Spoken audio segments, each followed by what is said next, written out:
I'm Alan Davis, grain and poultry farmer in Kent County, Maryland. I farm here with my brother. We've been in business here for about 33 or 4 years. We evolved from Dad had a dairy. Now we went into farrow to finish hog operation, and that transitioned into a poultry farm / grain farm.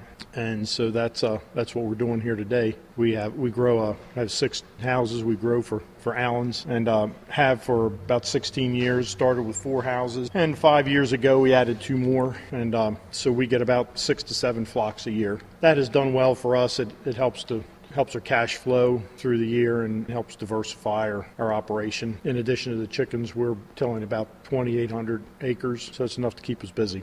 We're corn, wheat, and soybeans. 3-year rotation with corn, soybeans, and then wheat and double crop beans. Seems to really work well with our conservation efforts. We're trying to stick more to a no-till operation, and agriculture certainly plays a large part in it. We control so much of the acreage, and so we definitely have a part to play. But we've made huge strides in the last 30 years towards no-till, conservation tillage, minimum tillage. If you name it, we've probably tried it here on the Delmarva, and in Maryland, it's really been one of the early stages for experimenting and finding out what's worked in no-till farming. Today we have so many more tools to use to help make that a success, because with reduced tillage you're going to have more pressure from weeds and from insects and pests in general. So now we have probably the safest chemicals we've ever used in agriculture that we can pull into use to help deal with those challenges for the insects,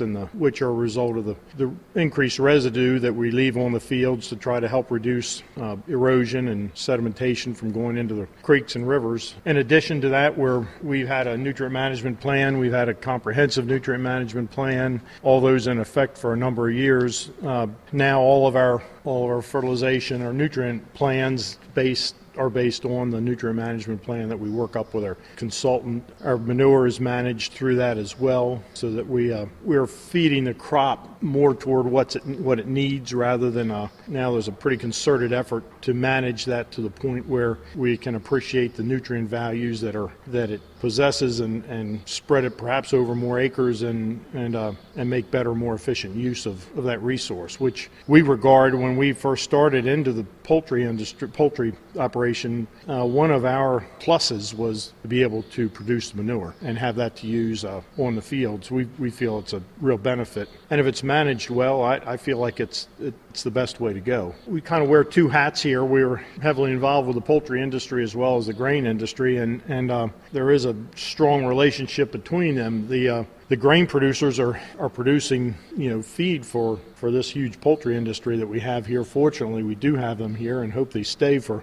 quite some time, because without the demand the poultry industry creates for our soybeans and corn for feed, we would probably lose 50 to 75 cents a bushel in our markets. We're close allies in this situation here in the state with these environmental challenges, because the grain producers are hoping the poultry industry can remain viable here on the shore, so that they can support our grain markets. And in the end, when we all get together and we're trying to clean up the bay, and agriculture is the best friend that the bay has. It's a viable alternative to development, which, as long as grain producers can remain viable here on the shore, as long as we have strong markets, we're the cheapest way that the state is going to be able to maintain open spaces, and maybe stem the tide of development that gets so wound up on the Delmarva and can make farmland disappear. We've got to maintain open space if we're going to maintain a healthy bay or get back to a health. And with open spaces, you're limiting the septic systems, you're limiting the need for